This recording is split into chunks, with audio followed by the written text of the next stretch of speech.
Namaskaram. Today we're going to talk about a classic recipe, Little Millet Idli. It is so light and fluffy, you might think they are clouds pretending to be your breakfast. See, I might look tiny, but I'm mighty in nutrition. Hey, whatever you are, Idli is my kingdom. You can't outbeat me here.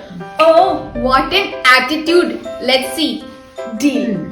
So all you need to do is take 2 cups of little millets and 1 cup of urad dal. Wash and soak for 6 to 8 hours or overnight.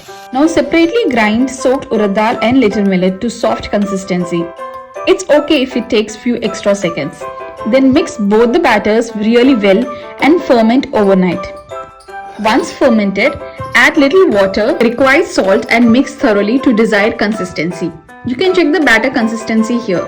Now, take the idli cooker and add water to the bottom rim and heat the water. Now take the idli plate and grease it well with either oil or ghee. Once greased, add 1 ladle of batter to each shape and let it steam for 15 to 20 minutes. After that, switch it off and let it rest for 5 minutes. Then take out the steamed idlis gently and serve with sambar or your favorite chutney. See, that's perfection. Lol, not even close to me. Let's take third empire. Okay then. What do you say?